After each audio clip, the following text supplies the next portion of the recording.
देखो भाई क्वेश्चन क्या क्या कह रहा है, देखो क्वेश्चन ये कह रहा है कि फास्ट ट्रेन ए जो है धीमी गति से चलने वाली ट्रेन बी की तुलना में 96 किलोमीटर की दूरी 1 घंटे कम समय में तय करती है। बी की औसत चाल ए की तुलना में 16 किलोमीटर प्रति घंटा कम है, तो ए की औसत गति ज्ञात करना। इस तरह क्वेश्चन को आप सीधे ऑप्शन से अटैक किया करें, ठीक है, और कुछ सोल्यूशन नहीं होता है।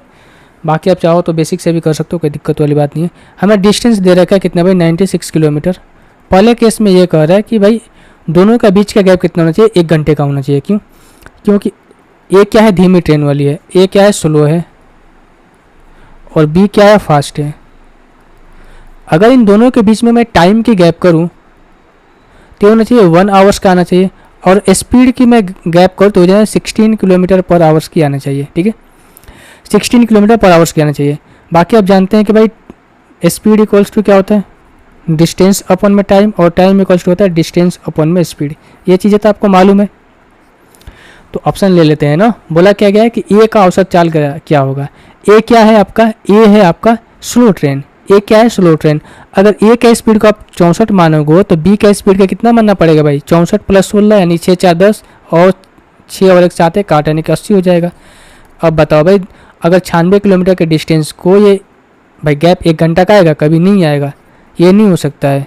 बी देख लो भाई, अगर आप बी को देखोगे तो क्या हो जाएगा आपका, ए अगर 48 हो जाएगा तो बी कितना हो जाएगा, इसका 16 ज़्यादा हो जाएगा ना।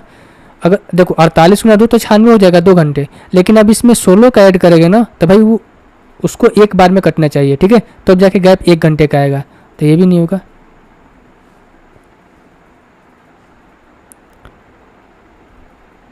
फास्ट ट्रेन ये, अच्छा यार मिस्टेक हो गया, ठीक है। ये जो है फास्ट ट्रेन है, ठीक है, ये क्या है, फास्ट ट्रेन है, और बी जो है स्लो ट्रेन है।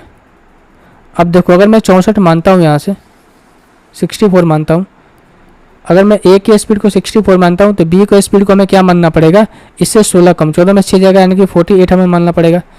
अब 48 × 2 तो 96 होता है, लेकिन 64 × 1 96 नहीं होता है, तो दोनों के बीच का गैप 1 घंटे का नहीं आएगा, तो ऑप्शन नंबर ए नहीं होगा।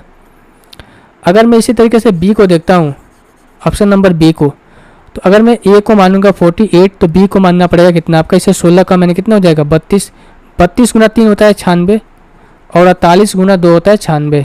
अब देखो यहाँ पर 2 घंटे, यहाँ पर 3 घंटे, गैप कितना का रहा है, 1 घंटे का आ रहा है, यानी कि ऑप्शन नंबर बी आपका सेटिस्फाई है। तो हम कह सकते हैं कि ए का स्पीड कितना जाएगा 48 kilometre per hours, and B का स्पीड आ जाएगी कितनी, इसे 16 कम यानी कि 32 किलोमीटर पर आवर्स।